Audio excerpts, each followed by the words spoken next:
हाय, welcome back friends. अगर आप trading में बार बार सेम गलतियां रिपीट कर रहे हो, सेटअप सही सिलेक्ट करते हो, एंट्री भी आपको ठीक दिखती है, तो आज मैं आपको वो 4 रीजंस दिखाने वाला हूँ जिसकी वजह से आपके ट्रेड्स फेल होते हैं और कैसे मैंने उसे फिक्स करके अपने रिजल्ट्स इम्प्रूव किए। क्योंकि अगर आप ये 4 चीज़ें इग्नोर करते रहे तो आप सिर्फ हर ब्रेकआउट होप से लोगे और हर स्टॉप लॉस में आपको फ्रस्ट्रेशन होगा। लेकिन अगर ये वीडियो आप एंड तक देखोगे तो आपको एक क्लैरिटी मिल जाएगी कि ट्रेड फेल हुआ क्यों और कैसे उसे अवॉइड करना है। मैं हूं हसीब बदर और मैं पिछले 5 सालों से फुल टाइम ट्रेडिंग कर रहा हूं। मैंने पिछले 5 सालों में थाउजेंड्स प्लस ट्रेड्स लिए हैं और जब मैंने अपने फेल ट्रेड्स को स्टडी किया तो मुझे एक पैटर्न मिला। 90% ऑफ ट्रेड्स इन्हीं 4 रीजंस की वजह से फेल होते हैं। Let's break them down with real examples. जो पहला रीज़न है ट्रेड फेल होने का, वो है कि आपने ऐसा स्टॉक सिलेक्ट किया है जिसने ज़्यादा रेस्ट नहीं किया है, यानी प्रॉपरली वो रेस्ट नहीं कर पाया है। इसका मतलब ये है कि एक स्टॉक जब ऊपर जाता है तो उसमें एक साइडवेज पीरियड आता है जहाँ पे स्टॉक रेस्टिंग पीरियड में जाता है। वो रेस्टिंग पीरियड में मेजरली एक्यूमुलेशन होता है इंस्टीट्यूशंस का। अगर वो वहाँ से फर्दर अपवर्ड रैली कंटिन्यू करने वाला है तो इसके मल्टीपल रीजंस है, लेकिन यहाँ पे आपको पहले ये एनालाइज करना और समझना ज़रूरी है कि एक्सटेंडेड स्टॉक किसे कहते हैं और कौन सा स्टॉक ऐसा है जिसने ज़्यादा रेस्ट नहीं किया है। वो आप अगर आइडेंटिफाई कर पाए तो आप ऐसे स्टॉक से बच पाएंगे। मैं आपको यहाँ पे एक उदाहरण देता हूँ। ये देखिए, यहाँ पे एक स्टॉक है, अगर आप यहाँ देख सकते हैं तो इसमें आप देखिए टू मच बाइंग फोर्स मैंने मार्क किया है 80% इन 6 डेज। ये देखिए 80% मूव इन जस्ट 6 डेज। तो इस स्टॉक को अगर आप अटेम्प्ट करेंगे यहाँ कहीं लेने का तो चांसेस है कि वो स्टॉक नहीं चलेगा, क्योंकि उसमें बहुत ज़्यादा बाइंग हो चुकी है। स्टॉक काफ़ी तेज़ी से दौड़ चुका है। अब वो रेस्ट करेगा, इंस्टीट्यूशंस उसे नीचे लाएंगे, दोबारा एक्यूमुलेट करेंगे अगर उसमें एक अपवर्ड जर्नी बची है तो। नहीं तो चांसेस है कि अब वो काफ़ी लंबे पीरियड के लिए रेस्टिंग पीरियड में चले जाएगा। जैसे अगर आप यहाँ देखें तो यहाँ पे महीनों तक, इस केस में ऑलमोस्ट 197 डेज तक स्टॉक रेस्टिंग पीरियड में गया। फिर उसके बाद दोबारा उसने अपना अपवर्ड जर्नी रिज्यूम किया। तो ऐसे बहुत से एग्जाम्पल है, मैं आपको और भी एग्जाम्पल शेयर करता हूँ। द पॉइंट इज़ ये दिखाने का कि आपको ये स्टडी करके खुद को एनालाइज करना है, देखना है कि ऐसे स्टॉक्स, एक्सटेंडेड स्टॉक्स में ऐसा बार बार होता है और आपको भी तभी कन्विक्शन आएगा जब आप इसे खुद से एनालाइज करें और स्टडी करें। ऐसा नहीं कि मैंने बोला और आपने ब्लाइंडली उसे मान लिया। ये मैंने बहुत सारे स्टॉक्स पे स्टडी किया है, जैसे मैंने इंट्रो में भी बताया, ये उसी का नतीजा है। और आपको और भी एग्जांपल दिखा के मैं थोड़ा आपका कन्विक्शन बिल्ड करने की कोशिश करता हूँ। ये देखिए दूसरा एग्जांपल, यहाँ पे देखिए स्टॉक में again too much buying force है, 100% up in just 11 days. And उसके बाद स्टॉक देखिए कितने लंबे पीरियड तक उसके हाइस को रिक्लेम नहीं कर पाया। तो आपको ये देखना समझना ज़रूरी है कि ये बार बार होगा। कोई भी स्टॉक तेज़ी से जब एक बड़ा मूव दे देता है तो वो साइडवेज चले जाएगा और वहाँ से फर्दर अपसाइड लिमिटेड हो जाती है। तो आपको उसे ये देख के जंप नहीं करना है कि ये स्टॉक में बहुत ज़्यादा मूव हुआ है, क्योंकि ये टाइम पे ये स्टॉक न्यूज़ में रहेगा, टिप्स में रहेगा, आपको सोशल मीडिया पे दिखेगा। लेकिन आपको ये समझना ज़रूरी है कि जब इतना बड़ा मूव हो जाता है तो स्टॉक उसके बाद एक अपवर्ड मूव देने की ताकत नहीं रखता है और वो रुक जाता है ऊपर जाने से। अगर आप उसे जल्दबाजी में यहाँ कहीं पुल बैक देख के अटेम्प्ट करेंगे कि ये नीचे आ रहा है तो मैं ले लेता हूँ, तो चांसेस है कि आप महीनों तक वही स्टॉक में एक प्राइस पे अटक जाएंगे और आपको कुछ अपवर्ड मूव नहीं मिलेगा। इसलिए हमारे ट्रेड्स फेल हो जाते हैं, क्योंकि हम उसे जब बहुत एक्सटेंडेड रहता है वो स्टॉक तब अटेम्प्ट करने की कोशिश करते हैं, ना कि उसे ब्रेकआउट के टाइम पे कैच करने की। तो ये एक बिगेस्ट रीज़न है आपके ट्रेड्स फेल होने का, कि आप स्टॉक को इनफ रेस्ट नहीं देते हैं। ये बात याद रखिए, जितना बड़ा मूव रहेगा स्टॉक में शॉर्टर पीरियड में, उतना ही ज़्यादा लंबा उसे रेस्टिंग पीरियड का रिक्वायरमेंट है। तो आप स्टडी कीजिए और खुद से फाइंड आउट कीजिए कि वो कितना मूव होता है। मेरे एनालिसिस में है कि एक स्टॉक ने 40-50% का मूव दिया है तो उसे 2 महीने का रेस्टिंग पीरियड लगता है। 80-100% का मूव दे दिया है अगर उसने 15-20 दिन में, तो उसे 6 से 7 महीने का पीरियड लगता है। लेकिन ये आपको स्टडी करना है, मेरे बोले हुए पे मत जाइए, तभी आपको कन्विक्शन आएगा और समझ में आएगा। जो दूसरा रीज़न है ट्रेड्स फेल होने का, वो है कि आपका एंट्री क्राइटेरिया ट्रिगर नहीं हुआ था। अगर आप कोई भी एक एंट्री सिस्टम फॉलो करते हैं और वो एंट्री क्राइटेरिया अगर आपका ट्रिगर नहीं होता है और आप जंप कर जाते हैं जस्ट फोमो में कि स्टॉक का सेटअप बहुत अच्छा था और शायद ये ऊपर निकल जाएगा आपके बिना, और अब आपका एंट्री क्राइटेरिया ट्रिगर होने के पहले ही आप उसमें जंप कर जाते हैं, तो चांसेस है कि वो फेलियर का रीज़न बनता है, क्योंकि आपका entry criteria for a reason है। तो फॉर एग्ज़ाम्पल यहाँ पे मैंने 15 मिनट का एक स्ट्रेटेजी एक्सप्लेन किया था, जिसका लिंक मैं डिस्क्रिप्शन में डाल दूँगा, आप यहाँ भी चेक कर सकते हैं कि 15 मिनट का कैंडल विथ वॉल्यूम प्रोफाइल अगर एंट्री ट्रिगर नहीं होती है तो हमें उसके लिए वेट करना है जब तक वो क्राइटेरिया ट्रिगर नहीं होता है। अगर नहीं हुआ तो we will skip the trade, क्योंकि अगेन ये एनालिसिस एंड ट्रेड की स्टडी के बेसिस पे ये डेटा है कि चांसेस है कि अगर वो क्राइटेरिया ट्रिगर नहीं होता है तो हमारे ट्रेड फेल होते हैं। तो यहाँ पे देखिए, ये एक बहुत अच्छा सेटअप था। स्टॉक में एक प्रायर अच्छा अप मूव है जिसे स्ट्रॉन्ग कॉज बोलते हैं। देन देखिए स्टॉक ने रेस्ट भी इनफ किया है उसमें, एंड देन अच्छा एक टाइट रेंज भी बना है विथ वॉल्यूम कॉन्ट्रैक्शन। सभी अच्छे फीचर्स है इस स्टॉक में। तो उसे अब एंट्री क्राइटेरिया पे देखते हैं। यहाँ पे मैंने मल्टीपल वीडियोस में ये क्राइटेरिया टीच किया है, तो आप उसे रिफ़र कर सकते हैं, यहाँ उसे समझाने की ज़रूरत नहीं है।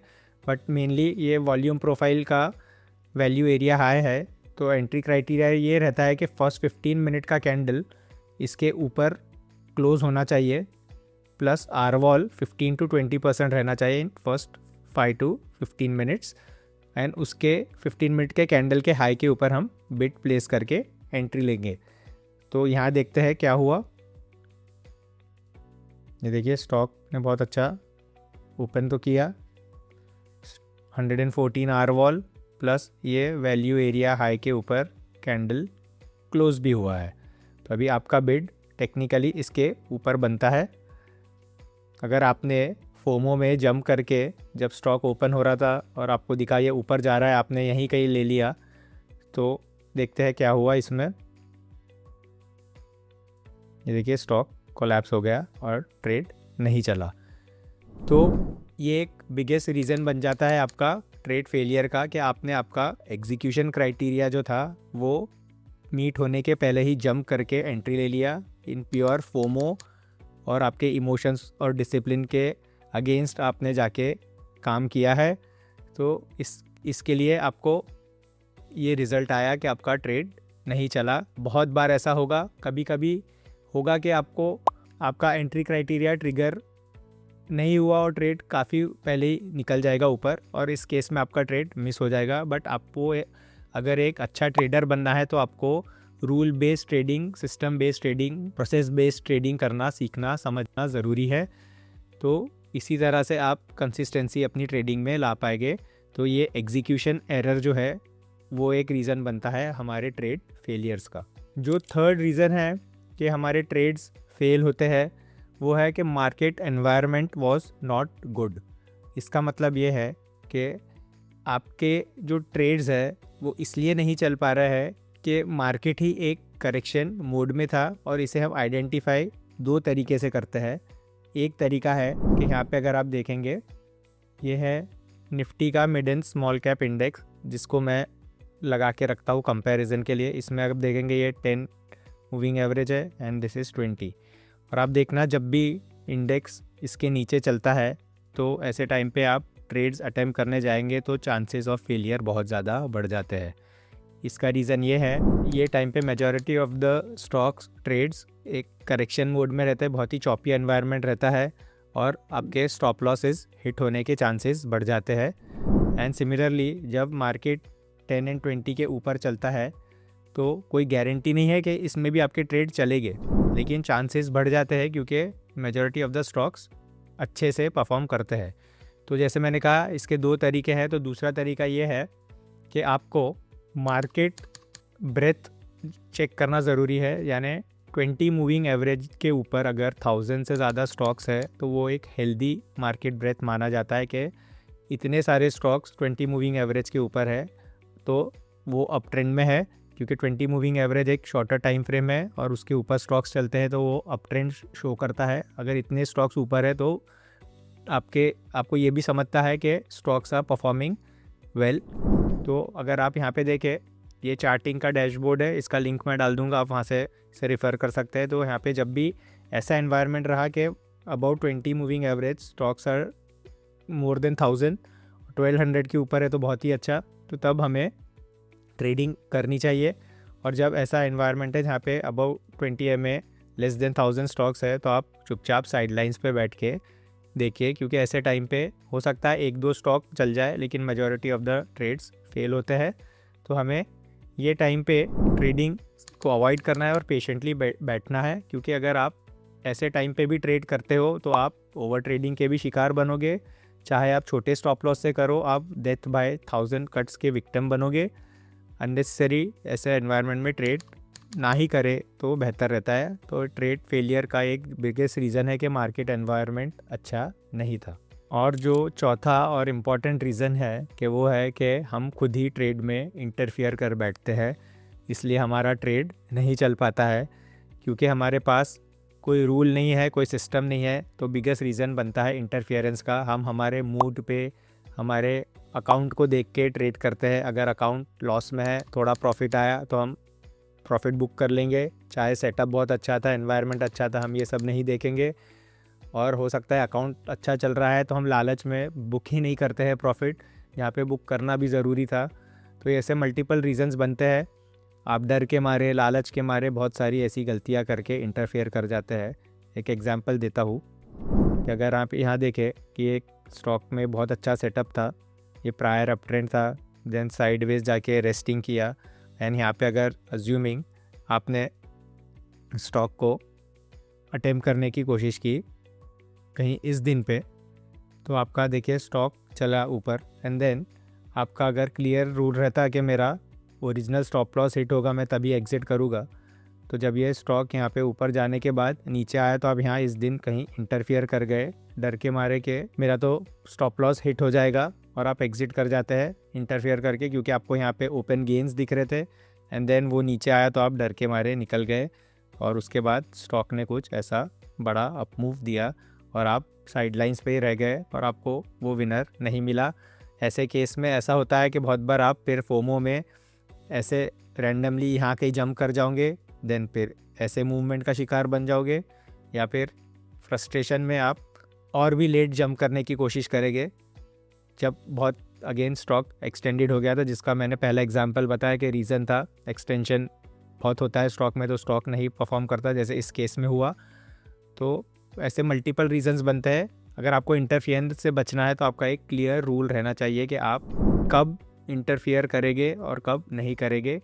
उसके लिए अलग अलग मेरे वीडियोस हैं, मैं लिंक डिस्क्रिप्शन में डाल दूंगा, आप चेक करके सीख सकते हैं कि कैसे एग्जिट करना स्टॉक्स में। तो जल्दी से रिकैप कर लेते हैं। आपके ट्रेड्स इसलिए फेल होते हैं क्योंकि आप एक्सटेंडेड स्टॉक्स को बाय करते हो, जो स्टॉक्स ने इनफ रेस्ट नहीं किया है, आप बहुत स्टॉक एक्सटेंड हो गया है तब बाय करते हैं।